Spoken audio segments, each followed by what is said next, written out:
Welcome to In the Box Seat, talking greyhound racing on Channel 44. We've got a fantastic week of greyhound racing coming up in South Australia. In particular, on Thursday night at Engle Park, we've got the TatsBet National Sprint Championship State Final.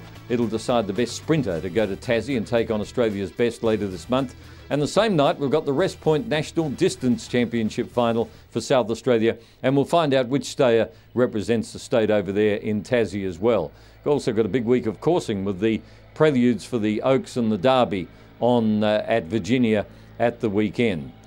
Also, we'll be talking with Ron Shadow, one of the likeable greyhound trainers and very dedicated greyhound trainers in South Australia. He's got a very good team. They all run with the prefix of Victa, V-I-C-T-A.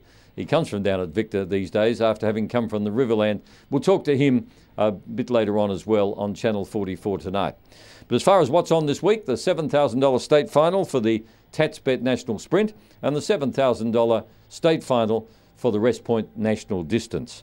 In Virginia, we've got the Oaks and Derby preludes, and they're for bitches and dogs whelped after the first of the 7th, 2010. That's provided they get sufficient nominations. Now, the Honeys have been in good tipping form lately, and their first tip for the week is on Wednesday, race 1, number 6, Super Pick. Now, this dog now with Roland Parry, former Southeasterner, ran a huge race at Gawler the other day, came out of the red box. He wanted to get to the outside, and he made up good ground and ran a terrific race behind Rock Domination, and he gives the impression that he'll be winning one in the very near future.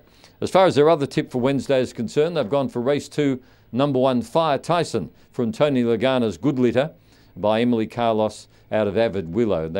He's got 8 in the litter, and they all look as though they'll win good races. So justifiable tip there for Fire Tyson, Wednesday, race 2, number 1. On Thursday night, the Honeys have gone for race 9, number 3, Power to Rock. I tipped him last week. He let me down, but he goes to 600 this week. He's a very strong greyhound. If he does get a clear run, he's got plenty of talent. And in race 11, they like number 3, Privately. A dog possessed of plenty of ability privately, and all he needs is a clear run. He likes to get to the outside on the first turn, and once he gets to the outside, he's pretty happy, and he really cuts loose with a big run. As far as their first fours are concerned, on Thursday night, race 9, 3, 4, 5, 1, and race 11, 3, 2, 4, 5. Now, the boys who put this program together, the In the Box Seat team, have come up with race 6, number 1, Calden Mayhem in the national distance.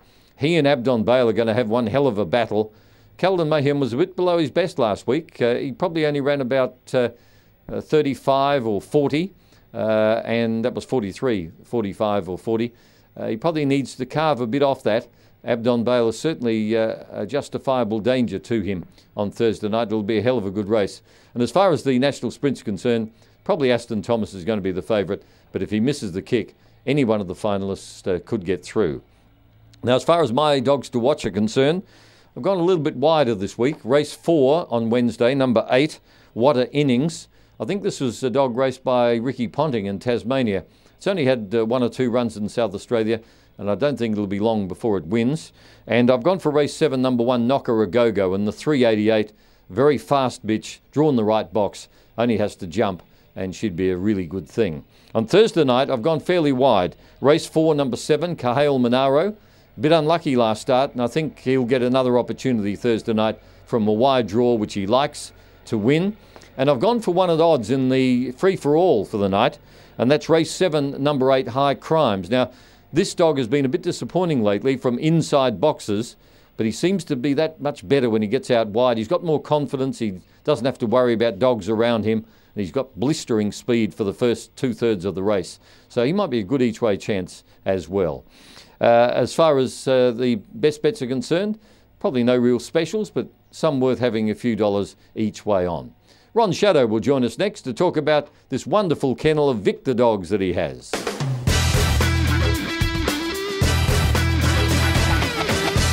Well, as promised, our guest on Channel 44 this week is greyhound trainer Ron Shadow. He breeds his own, he owns his own, and he trains his own. And he recently moved, I suppose 5 or 10 years ago, he moved from the Riverland down to Victa Harbour. Welcome to our show. Yeah, okay, Ray. Good to have you with us. Now, how long ago did you move from the Riverland? 10 years, really. It was 10 years ago after Betty passed away. And I met up with Joan again, and came down there, and we've been married 8 years now. Right. And you're married to the dogs as well. Yeah, yeah, that's right. Yeah, well, I always said I was never going to breed, and Joan wanted to breed, and that's what's happened. Right. And we've got 3 litters from Teela. There's 14 pups, and 1 litter from Amativa, 3 pups. And you've had a wonderful run with them. I think someone told me the other day that the Victor Troy, Victor Pedro litter have won 30, 40 races. Yeah, that litter's 138, I think. There's only 4 in the litter.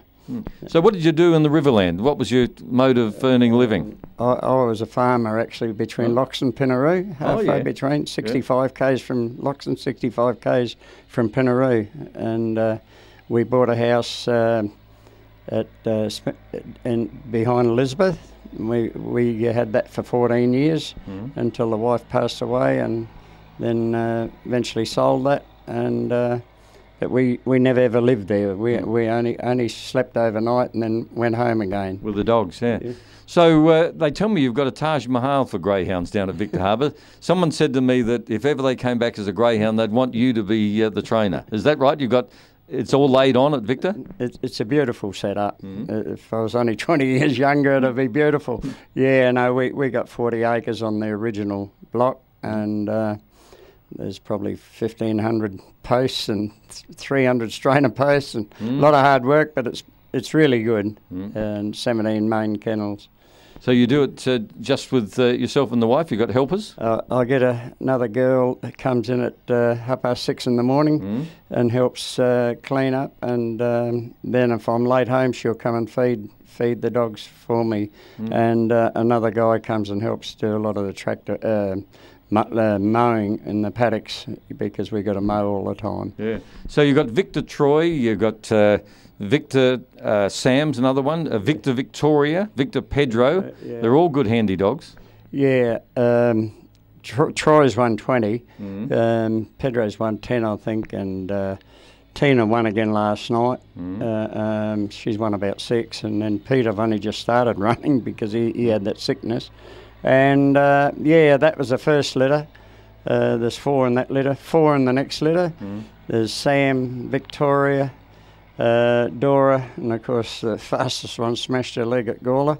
But you did save her, which I thought was fantastic. Yeah, no, she's been 7 weeks now, I suppose, and yes, she's home. And John Katakazi done a real good job of her. We couldn't plate her because it was too smashed. Too badly broken. Yeah. Well, Ron Shadow is a man who loves his greyhounds. He's very good with them. He's always had good dogs.